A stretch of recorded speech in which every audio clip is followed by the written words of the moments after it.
अब कैसा भविष्य बनाना है उसकी कलम मेरे हाथ में है।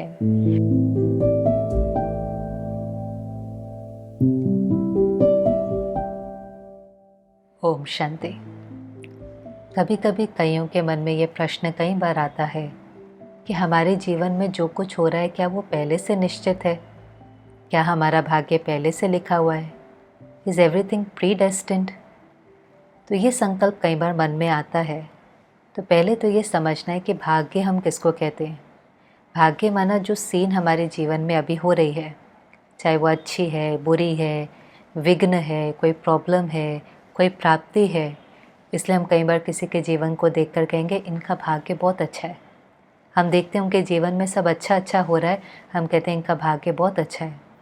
और किसी के जीवन में अगर थोड़ा बहुत ऊपर नीचे हो तो हम कहते हैं पता नहीं इनका भाग्य कैसा है। वो खुद भी कहता है मेरा नसीब ही ख़राब है, मेरा लक ही ख़राब है। अब ये भाग्य लिखता कौन है? कभी कभी हमें लगता है कि शायद ये भाग्य जो है वो ऊपर वाला लिखता है। कहते उसके आगे तो फिर किसी की नहीं चलती। पर एक बार अपने से पूछें कि वो ऊपर वाला कैसा है। वो भगवान, ऑलमाइटी अथॉरिटी, जो परफेक्ट है, जो प्यार का सागर है, अगर वो अपने बच्चों का भाग्य लिखता है तो कैसा भाग्य लिखेगा? वो तो बहुत अच्छा भाग्य लिखेगा। लेकिन अगर हम सब बच्चों के भाग्य को देखें तो बहुत अच्छा तो नहीं है। किसी के सामने तो बहुत बड़े बड़े विघ्न हैं। किसी का जवान बेटा मर जाता है, किसी की नौकरी छूट जाती है। तो क्या ये सब कुछ वो ऊपर वाला बैठ करके कर रहा है? और दूसरी तरफ हम कई बार ये भी सुनते हैं कि जैसा कर्म हम करेंगे वैसा फल हमको मिलेगा। Every action has equal and opposite reaction. माना जो कर्म हम करते हैं, जो एनर्जी हम भेजते हैं, वही लौट करके विघ्न के रूप में या प्राप्ति के रूप में लौट करके आती है। और जब वो लौट करके आती है तो उसको कहेंगे भाग्य। तो हाँ, कहीं ना कहीं वो भाग्य तो हमने खुद ही लिखा है, खुद ही निश्चित किया है अपने कर्मों से।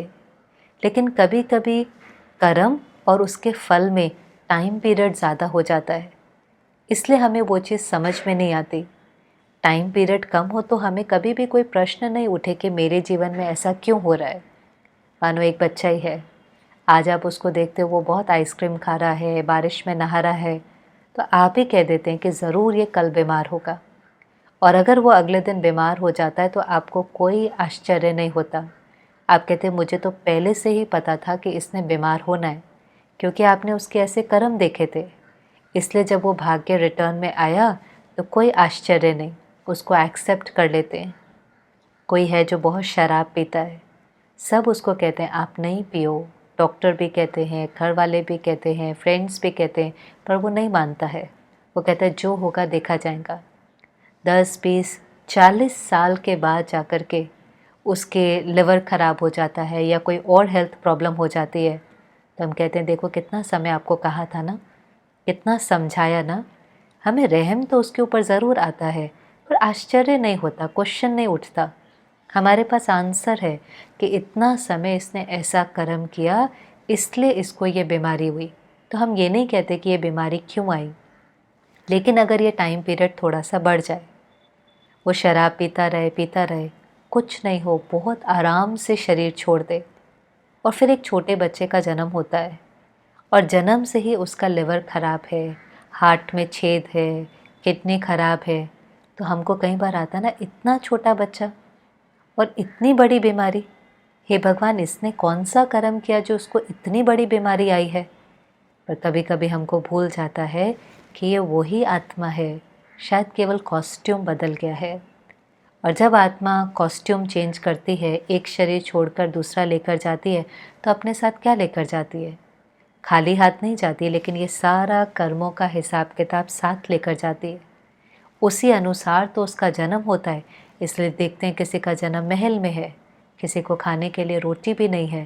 तो ये फ़र्क कोई ऊपर वाला थोड़ी ना बैठ के करता है, ये तो हर एक के कर्म से उसका भाग्य बनता है। इसीलिए तो फिर गीता में जो कहते हैं, जो हुआ वो भी अच्छा, जो हो रहा है वो भी अच्छा, और जो होने वाला है वो भी बहुत बहुत अच्छा।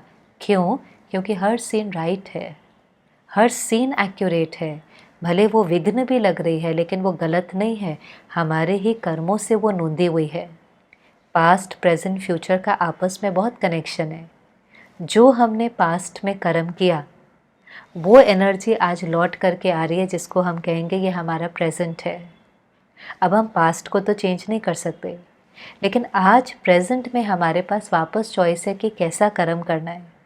आज जो एनर्जी हम भेजेंगे, जैसे हम रिस्पॉन्ड करेंगे, जो हमारा बिहेवियर होगा, जो हमारे कर्म होंगे, उससे हमारा भविष्य निश्चित होगा।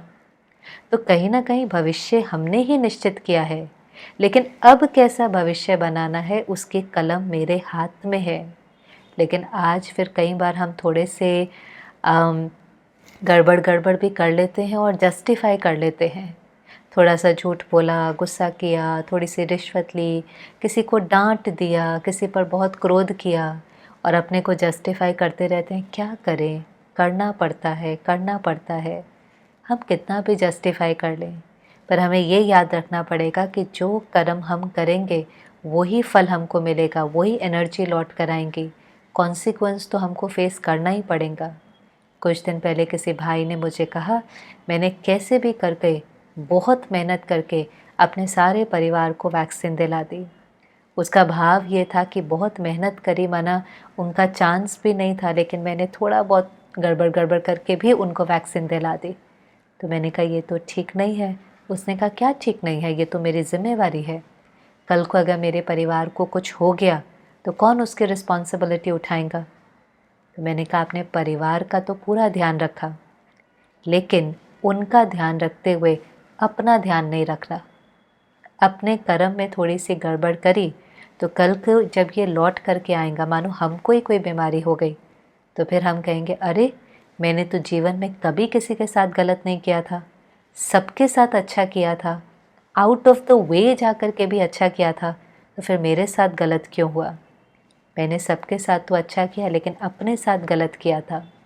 हर बार जब मैंने थोड़ा सा गड़बड़ किया, कर्म में कॉम्प्रोमाइज़ किया, उस समय मैंने अपने साथ गलत किया, जिसके कारण वो भाग गई या वो सीन सामने आई। और जब वो सीन सामने आती है तो हम कहते हैं मेरे साथ ऐसा क्यों हुआ।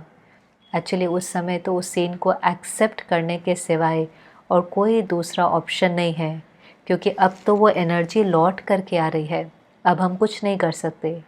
लेकिन जिस समय हम एनर्जी भेज रहे हैं, जिस समय हम कर्म कर रहे हैं, उस समय बार बार अपने से पूछे कि मैं ये कर्म क्यों कर रहा हूँ, क्या ये मेरा कर्म राइट है, मेरे इस कर्म से ही मेरा भविष्य बनना है। कभी कभी लोग भगवान से डरते हैं, पर भगवान खुद कहता है कि मैं तो प्यार का सागर हूँ, मेरे से डरने की ज़रूरत नहीं है, लेकिन हाँ अपने कर्म से ज़रूर डरना, क्योंकि जो बीज बोएंगे उसका फल तो आपको ही भुगतना पड़ेगा। तो इसलिए अपने भाग्य को श्रेष्ठ बनाने के लिए, अपने भविष्य को श्रेष्ठ बनाने के लिए आज इस पल हर सेकंड बस ये अटेंशन देना है कि मुझे सही कर्म करना है। ओम शांति।